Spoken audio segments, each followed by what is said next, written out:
Milí přátelé, já vás zdravím. Podíváme se společně na vztah. Zamyslete se nad tou osobou, na kterou se ptáte. Podíváme se, jak to tam je, co ta osoba k vám cítí, jak to vnímá a jaký je tam pravděpodobný vývoj toho vztahu.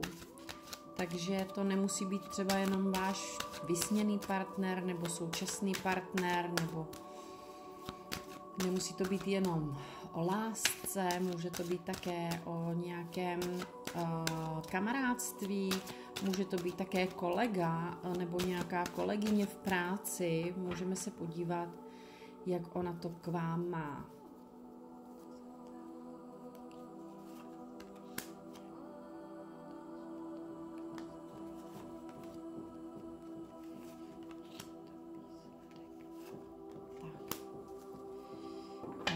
Podíváme se, jak vy to máte k té dané osobě. Vlastně ta osoba, hodně mi tady ta hůl odkazuje na nějaký falus, to znamená, je tam nějaké i jako vzrušení, nějaký chtíč, nějak vás to prostě atraktuje. Zároveň tu osobu vnímáte, že je taková nějaká jako pevná, jo? Nezávisle na tom, jestli tomu tak třeba opravdu je nebo není. Jak ta daná osoba vnímá vás. Královna mečů je královna myšlenek. Ta daná osoba, na kterou jste se ptali, vás vnímá tak, že velmi přemýšlíte. Jste ačkoliv tahle karta říká jakoby většinou něco jiného, ale to, co já cítím, je, že většinou jste i jakoby v zajetí těch myšlenek, že jste přes příliš chytří a má to odvrácenou stranu ve smyslu tom, že všechno 100krát si přerozmyslíte, vytváříte si i někdy nějaké problémy, někdy s tím, že moc přemýšlíte o věcech. A zároveň také umíte, vlastně hodně přemýšlíte v nějakých celcích do budoucnosti, za dva rohy, někdy prostě umíte jako taktizovat. A jak říkám, no, je to tak, že jste prostě královna myšlenek. Pokud jste muž, tak takhle ale ta druhá strana vás vnímá, že máte vnitřní silnou ženu, která hodně vás nutí k přemýšlení. Víc než většinou u mužů se očekává. A k různému takovému jako taktizování a pro něco se rozhodnete a pak to zase 100krát převymyslíte. Takže takhle ona vás vnímá, nicméně je to fajn, že je to královna, to znamená, že sedíte na trůnu, že si jak kdyby ta druhá osoba si o vás myslí, že umíte řídit svůj život. Ale zároveň pro nějakou část z vás vím i, že také ta královna myšlenek, ty myšlenky jdou skrze řeč, jo? Takže i ta královna někdy umí jako seknout, jo? Tím mečem, tou myšlenkou, ano, brž teda tím slovním projevem, že umíte taky, a to je jenom pro část z vás, že umíte teda pěkně se jako trefit a pro nějakou část z vás i tam je, že ale umíte hezky dobře pojmenovávat věci a že jste bystří.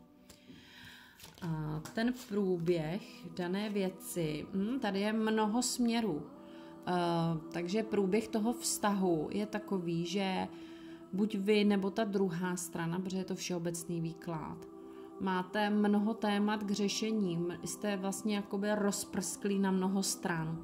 Tohle je 10 holí, já tomu říkám prostě komická etída, nesu 10 holí a všechny mi padají na hlavu, protože neumím všechny svázat do otepy a pevně prostě je podržet v jednom kuse. Je to jak Mikado, jsou všechny rozstřelené do všech směrů, je tam mnoho věcí, které vás zaměstnává, anebo tu druhou osobu. Není tam jak kdyby soustředění se na ten vztah nebo na jedno téma a tak dále. Jo, hodně věcí, které někomu z vás berou pozornost, byť je to třeba mobil, mnoho projektů, mnoho zájmů. A výsledek, tím, že je to všeobecný výklad, tak je to v něčem náročné pro mě, ale snažím se to pojmenovat. Výsledek je změna jako taková. To znamená, že tak, jak je to teď, tak to nebude. Ten vztah se změní. A tím, že je to všeobecný výklad, to, co říkám, že je náročné, pro někoho z vás tam je, že se změní jak kdyby k lepšímu, pro někoho z vás je, že se změní k nějaké lhostejnosti, pro někoho vlastně přijde mi, že to není v úplně takových dobrých, krásných energiích, jak byste si přáli, a jde mi, že by to mohlo být, ale zároveň tady z těch karet jde i takové doporučení, abyste ale na tom něco zapracovali, abyste se trošku na to soustředili, abyste ořezali množství činností, které děláte. Pokud vám na tom vztahu záleží, máte se na něj malinko víc jako soustředit a nemáte dělat jakože nic a radši se prostě rozptylovat ještě dalšími 20 věcmi nebo 20 jinými lidmi nebo směry pro vaši pozornost. Každopádně to důležité poselství z dnešního výkladu, co se týče vztahu, je změna. Že pokud jsme se ptali na vztah, jaký bude, tak on se změní. Nebude to tak, jak je to teď. To, co cítím, že většinou to půjde do druhého jako protipólu. Pokud třeba to máte jenom takové našlápnuté,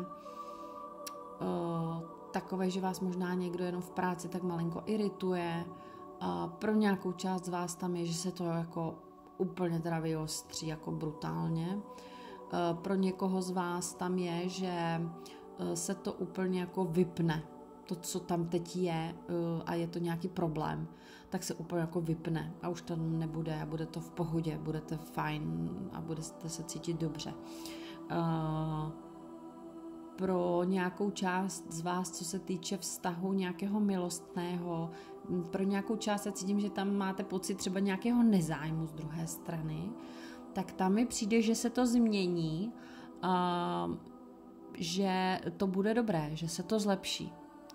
A pro nějakou část z vás, ale taky vlastně mi jde, že tam přijde ta změna, že už vám to bude prostě jedno, že úplně přijde vám třeba do cesty něco jiného.